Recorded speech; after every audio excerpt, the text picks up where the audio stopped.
Assalamualaikum warahmatullahi wabarakatuh. Selamat sore. Perkenalkan, saya Arhur Nurita Panigoro. Asal saya dari Sulawesi Utara. Lebih tepatnya saya berada di Kabupaten Luang Prabang Selatan. Dan ini juga ada teman saya. Perkenalkan, nama saya Rizky Amalia. Saya berasal dari Sulawesi Utara. Saya kuliah di Universitas Negeri Gorontalo, jurusan Teknik Arsitektur. Nah, di sini kami sudah bersama Bapak Arsitek. Tujuan kami ke sini untuk mewawancarai Bapak, dan tujuan kami mewawancarai Bapak yaitu untuk memenuhi tugas mata kuliah kami dari Bapak Firta, yaitu mata kuliah pengantar arsitektur. Tapi sebelum kami mewawancarai Bapak, mungkin Bapak bisa memperkenalkan diri dulu. Nama saya Abdul Radha Purwanto Farida. Saya sebagai direktur di PT Rafinery Konsultan dan juga wakil sekretaris di PT Arsitek Indonesia, organisasi untuk profesi arsitek. Baik, terima kasih Pak. Itulah sedikit perkenalan dari Bapak Arsitek yang akan diwawancarai. Dan langsung saja dimulai dari pertanyaan pertama. Apa saja peran penting sang arsitek dalam proyek pembangunan gedung ini? Jadi objek kita kali ini adalah gedung asrama Madrasah Aliyah Negeri 1 model Kota Gorontalo, yang mana salah satu sekolah unggulan di Kota Gorontalo.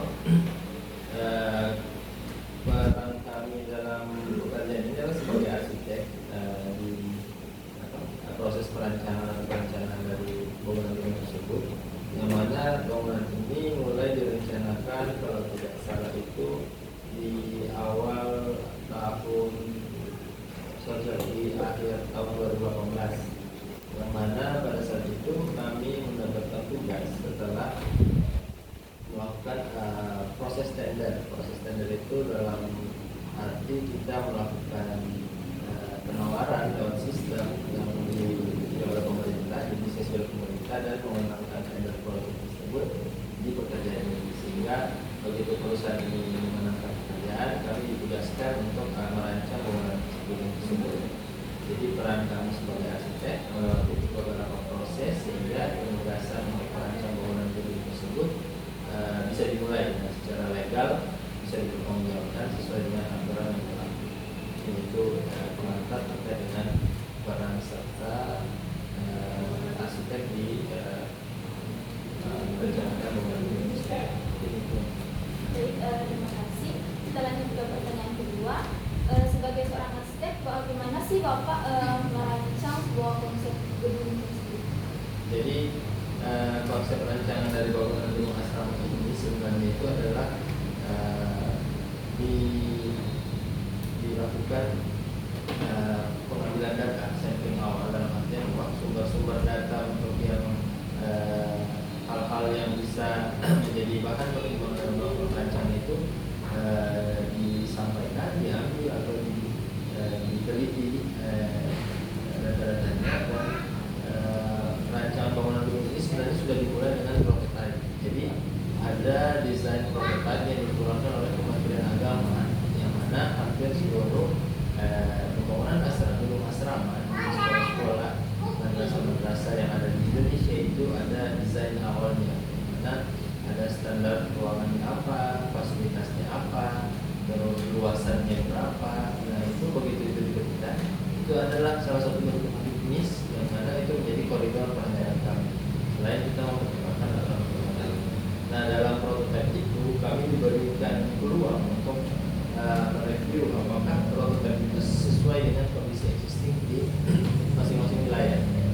Nah, khusus di wilayah Gorontalo yang berada di Madrasah Model Gorontalo, ada beberapa penyesuaian yang dilakukan, dalam artian bahwa prototipe rancangan awal itu tidak digunakan 100% di rancangan kami. Beberapa mengubah bentuk fasad yang dari prototipe dengan kondisi akhir dari rancangan, dan juga merubah beberapa fungsi dari layout. Kalau kita bisa melihat di layar, untuk aspek fungsinya di bangunan gedung tersebut ini yang berada di lantai 1, kita mempunyai ada beberapa fasilitas standar yang sudah ditetapkan oleh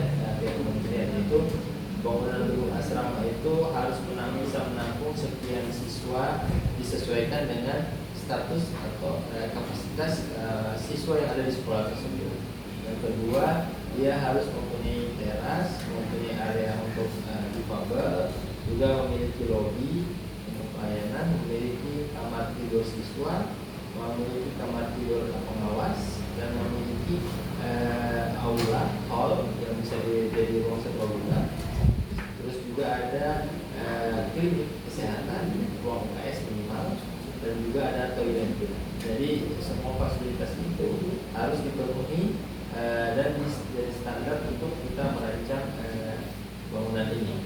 Nah, untuk lantai 2-nya kita mempunyai ada beberapa kamar tidur siswa yang pada desainnya itu kita teruskan satu kamar tidur itu bisa menampung 5 bed. Walaupun dia bisa lebih, dia bisa menjadi 10 bed. Kita ranjangnya 2 susun. Jadi satu kamar itu bisa ditampung. Jadi kapasitas total dari bangunan itu bisa mencapai sampai 80 siswa yang ada di bangunan tersebut. Namun kalau untuk idealnya kita hanya di 40 sampai 50 siswa. Nah, di lantai 2 juga harus ada ruang untuk ada klinik hafiz, di sini ada begitu siswa-siswa tersebut menyebar hafalan dan lain-lain. Ada juga ruang toilet dan ada ruang jemur juga.